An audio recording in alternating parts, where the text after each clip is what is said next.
farming ke kan Gambia la kodo ebe mako ro men ke kan Gambia jang ebe moment nan kamo mako kan jang ebe development o men ke kan jang ebe la farming ke kan na bankola economy to I mean we've all seen that so it's very important through in the bankola ko na kacha dal so last time I photo janne and I said it barona la mulu you know kawuli kata ka murtani kafuko you know kata ka national identification card ko le di and nanyin karo ka dama do nyin ko dunia banku jumale ba ke kan some of his people you know idara ye google ke ye call ke I mean na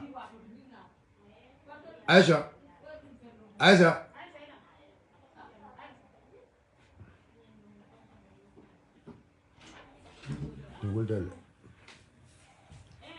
yeah so some of these people more Malayalam basically you know ebe mutani no ya start ni wallet so but what happened is the Gambia government kuku keep on sumal ya follow them do ñu ko kabiya joko ye mutani ke and Gambia no we did not take any action dara mutani e ko nyako you know ye few number register that is in Mutani, a few number register, and then you know we say, oh, okay, number may register is okay, that number you fancy. Now, it left a as advantage. Now, it will take as an advantage. Say Kokata, Gabon, Togo, and others. The Kokata will little, Puga Gambia don't take register yet. But it left a kukulin for the Jawol Minduko. The members, more along call level do call immigration, are still happy to back it. And all the time, akumada bakele the population of this country, na jama or na siya akan nafabaki. Lajele we should understand one thing: is few people Malayalam do call immigration, and if they can allow themselves, yena bankola, you know, just ito la palaso kamadrong, yena bankola kaito sikayadi luntang wala anyama kensanke, dolba na bankola kaito sikayadi luntang wala by fraud. At the time in Silola, but just because it got codomen dealer. One thing Benyanda Kawala long as a citizen, Banco Dimu, Dolenta Cookillo. Willam Ninduko, Nila Banco Tai Jutala, Yela Banco Fonta Yakana for Kensamati. At the end of it, ite Mari, Asikeno, Ebe Simal, Asikeno de Simal, but Melkum Maro Ninduko Dimbala Sotokan. Ilo Dimbaya Meng Ibekula Koma, Niman Simaya, or Dimbayani, Emina Bata Men Sotla Sama. O dimbaya ni luntangul mina o dimbaya ni tora la nyame o luntangul mina o dimbaya ni sado la nyame comme luntangul sembo mina wor le o dimbaya kan nyame nyim banko kan jang nobody knows mina be kelo so walatina nyanda ka hakilo du bake bibe do ko la masakunda kono sama you might not be working in the government bile be do ko la je sama se bono je bibe do ko la je ebe na fulo fe nyola bibe do ko la je you only think about the money ebe men so kan ha. So you don't care about, you know, the sovereignty of the country. Bankola sama idata auto, Bankola nyarota idata auto. The amount of money you are receiving. Ibe kodo me receive ka molu bulu, molu melialongo. Kaneya, I mean, ibe na Bankola kaito dikela. Sinya killing. And some of those people, maybe they will come and give you $10,000. Sinya killing. Ye Bankola kaito sikaya dila. Allahu Akbar. Ha. Sinya killing. Maybe you will not see those people again in your life. But kukilin drong inyanta kawole mira. Kabrika do ko nyinta ye kal Qur'anul. Ye kal ko ibe do ko kele inni Allah subhanahu wa ta'ala tema ido ko yinta wala. Ha. You swear by the Holy Quran. Ko ibe do ko kele ibe bangola safla ani ba kele tonyal sinimul. Wala tina. Isam fang cross bake. Nana jamano cross bake. Especially mol melialon ko ila positionol ke kal Qur'anul lela. Nsa hakil du bake. Ha. Because Allah manso menti mansalak Allah de mealong is very fair. Allah buka motonye. Ha. Allah buka motonye barakum maatele ndol kilin nalum bedum maralen dulal mella na hakilo to dulal to baki. Ha. Na hakilo to dulal to baki. So the immigration officer mealong ko just because you only want to save your job, because you only want money, ila fikela do ko tanga, ila ko kodo na doro, ite ko te ko so ta Murtani, ta Togo, ta Congo. You don't care about from bita menna bango kaydo di la Congolese la bang, from menna bango kaydo di la Guinean la bang, from menna bango kaydo di la Senegalese la bang. You don't care about that. Because we know Mineba Kobe Koma. They now they want diaspora voting, right? So they want the diaspora voting me laftala. So they believe the only way they can have seats in the diaspora is Wolam Yuntuko ye more register banta kotange. And especially more Malayalonko, they are not going to be Imanke Banko Dumont. So but those people will be in those countries and they will vote. So the electoral law, I mean the electoral reform, the electoral law, before the parliament among complete. Why Iba delay is because they want to register more people outside. That is why they are delaying it. Delay. So we are very hopeful they might come up with this they will accept diaspora voting. If say okay, this is the diaspora voting because they have the numbers. Numbers in the parliament. So one thing they will delay. It will cool be delay. If I be delay, delay. For the at the end, for it to be more registered in bank old bacon, you know, okay, so we allow diaspora voting because already they have their data. You know, one thing they understand, in Banco Kanja, if you already told they have a data, they will win. But now they don't know the actual data. The actual data will be in the diaspora, for example, and they don't know the amount of people will be opposed in the diaspora. So so the only thing they try to create automatic numbers. If automatic number create la nyame in the diaspora, that is what exactly can take. We know everything. But the immigration officer, exercise Gambia no the number of people maybe don't call immigration. That's one thing you need to know that very well. Gambia no the number of people maybe don't call immigration. Gambia no the number of people Malayalonko will let bitaka kaito dinyum bankolka. So near Gambia jamfa, ye Gambia to coma. Imang Gambia la samaje. Ye dungul jamfa, ye la family jamfa, ye la banko jamfa, ye banko la kaito sigayani luntawala. Jumala interest kama mo kunkiling. O mo kunkiling wala president. Only for the interest of the president. Ye banko la kaito siga, ye banko la population ya nyoru to a level. It's not realistic. If you are serving in the country, never don't call a banko kang. Your service or dealer, do the job as expected. But in the banko kang, I am but on the back because the people we give them the authority. Na somebody those people are not working for us, but they are working for themselves. They are working for their masters. If you don't go master lele, if you don't go banko dongole. And whatever banko batan kan whatever Gambia tora kan. That is why the economy be boy kan. That is why our business sector is not being regularized. Because the problem is ministers are given position to be ministers to serve the country. Your minister also the minister the private banko serve. Instead of serving the country, that minister is serving the president. It's not instead of serving the country, that minister is serving MPP. Instead of serving the country, that minister is only thinking about himself and his family. I became me a fender at a kung and a family do. I came in a wall. I became me a fender at a kung and president. I came in a wall. I came in a men around you. I lay the hard game palace men. You pass me along go palace kumalam. You pass me along go mulka yinina, mulka metimeti. So I never you palace on you tanka no nyadile. Ulam yintiko, I have to dance to the tune of the master. Ulam yintiko. Say, member ulam yintiko. This is why our sectors are failing. Because Nyajibe, for example, you got a Ministry of Works. It's not a Ministry of Works. The minister is there. The technicians are there. But the technicians know very well are very wrong. But they will not advise the minister because they feel like if they talk to the minister be a bundle of palazzo. The minister feel like the minister also knows very well the way is awarding contract to those people, is because of the president. That's why it's awarding contract to some certain number of people because of kickback and the like. The minister also would not stood Kavoko. I will not allow kickback in this country because the money can make us spend young banko dung la korola. That is the problem. So we are appealing. It's an immigration officer. It's a mayor long. You are the immigration officer. If it could be somebody Togo, it could be somebody Congo, Kinshasa, for whatever.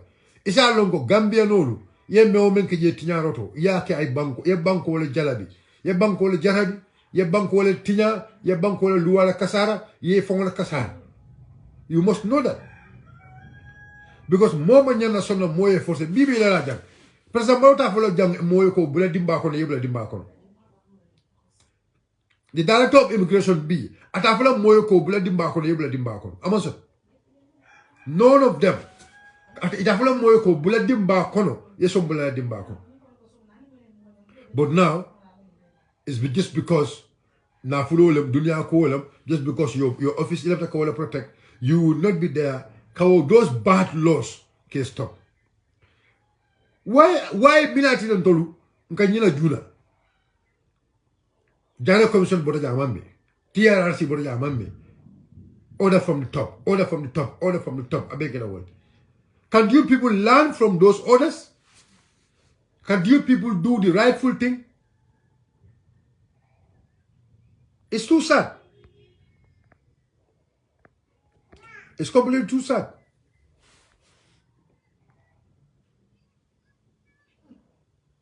It's completely too sad.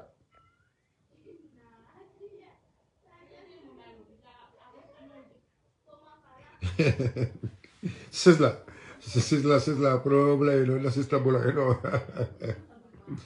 No, nene malo mengere, nene boda Facebook le, malo mengere, aboda Facebook le, nene buka ye film Facebook or.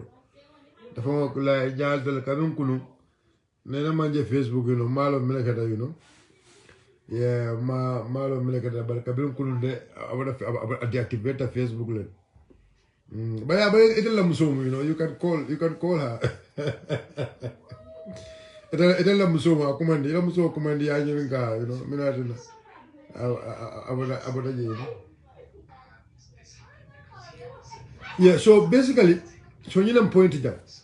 So the problem you will need to go, we expect why I'm blaming the immigration officers. You see, let me tell you something. Gambia opposition will be it's only the civil society. The civil society and the citizens of the country. Banco Dole. Melia Lonko will say the bold decision and challenge the government. Put government can have Put government can attack Canada Kairodi Mole and Finti Banda. It's only the citizens. Among the political parties. If a single political party finds the jam, because you are protesting. A single political party, if finds the jam, because you are protesting. Janko because you are protesting. You are protest. If I want to go, the guy UDP la, the guy NPP la, the guy GDC la. That is going to be their message. No, the guy is so bad. So the only thing is, the truth is, young, for one to do a protest, from where protest can it has to come through the civil society. For us to have a successful protest in this country, it has to be through the civil society. It's only the civil society makes them more stop now. It's only the civil society makes them Masakunda stop now from doing all sorts of things. Only the civil society.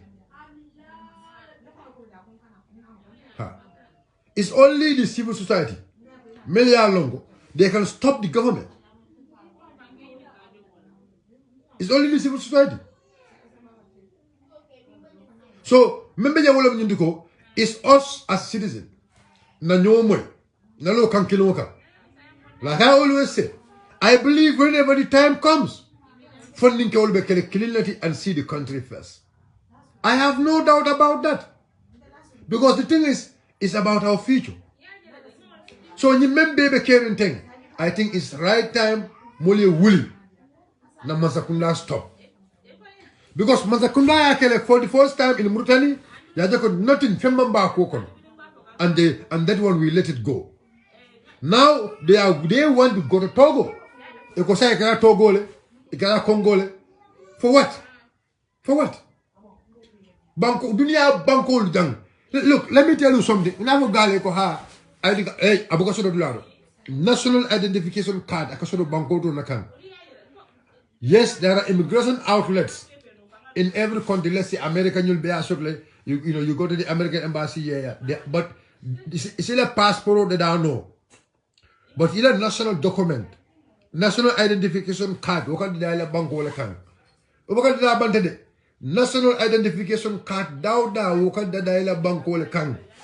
you have to have the for a banko natural for a naturalized banko you can follow. Ye banko so the ID card so the so the moment you have an identity card in that country, passport is so falling in any of the embassies. Well, I think that I told from the beginning go biometric passport. So what is the importance of biometric passport in Tolai Banko Kanja? Because the importance of a biometric passport, and the family meant to welcome you to call, Iba Jeloko, Gambia embassy without running, they will able to give you, they will able to a passport deal and all. Gambia embassy without running. Iba Jeloko, Gambia no Malayalon go without running. Imma, when they were in their country, they make fingerprint in their own country in the Gambia. That system, whatever in all embassies too. Whoever momo kaito filter or whatever kaito, you go to your embassy in whatever country bedamento, niebulo la your name and everything will come in and they will prepare those papers for you. But among of them coming to world, they prefer it directly. No, if they fingerprint or the system come back home here, ye process so and they later send them those documents. It's not coming to no. Because no is going to cause a lot of fraud. So Bangkok it's not outside. So those Gambian Longo, Togo, Congo Kinshasa or whatever. Ningatara Nung, Gambia Kaito Lebe Bulu, la Kaito Banda. If the embassy in Togo or whatever, will it be without wallet a bulo large after already a bulo Gambia system of Konojan? Momo ya long bulo mantara Gambia system of Konojan. You should not have Gambia document until you come back home. Ye bulo la jang, idan Kairo Soto. That is the only time you should either marry issue with a national identification card. You should not be issued with a national identification card. Niatara biometric dorkan katani wala. For Niatara, you have a home, your home biometric kefolo. Your home, biometric funkoke. Fingerprint or whatever. You have a so jam follow. Wherever you go in the world, the nearest embassy you go there, the moment you lose your document, the nearest embassy that you have your document. Akakawala nyama dunia la bed. But mulla bangu kaito. Ita mule ko kana Togo le kana mulla bangu kaito DJ. So these people are just criminals. And it's high time. More go politician. No, I am not saying I don't believe it's the political party smelling okay. That is not my belief. Go political party no. No.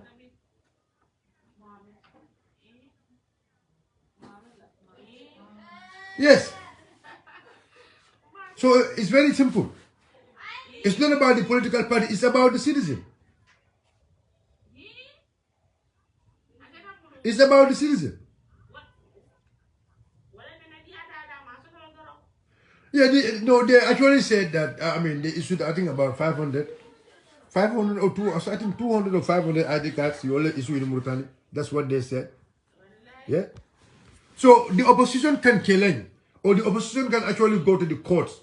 That is possible. Or the civil society can go to courts. But yeah, the problem with some of our civil society members, let's say Sama, that's going to be the last topic maybe about the draft constitution. Sama, they're taking that one to the parliament. You know, some of the civil society are advocating for her nyanda ko bula tambi. But they are not talking about this this particular important thing. They are not actually talking about this particular important thing. So what can happen opposition parties as an alliance can go and then it's not court puri injunction dundi kaje ko nyinkana.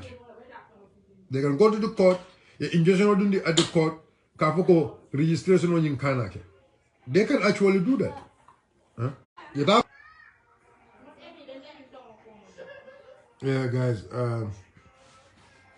Not relevant, but I think I'm going to update. Maybe Sudo, inshallah, we'll have this discussion, inshallah. Sudo now community discussion, anti-to yes, so maybe inshallah, maybe discussion also Sudo when I have the Wi-Fi. Yeah, so basically, what became? Ha. Even the bankola kaito tala, eba dila nyamin diate. Ha. So it's either the civil society, yeta kitio like injunction do the kajako nyinkanaki. Akanaki. Because it's very important. Because at the end of it, even the bankola, they are playing with the population of our country. Kunum barola mito in China. That's what I love.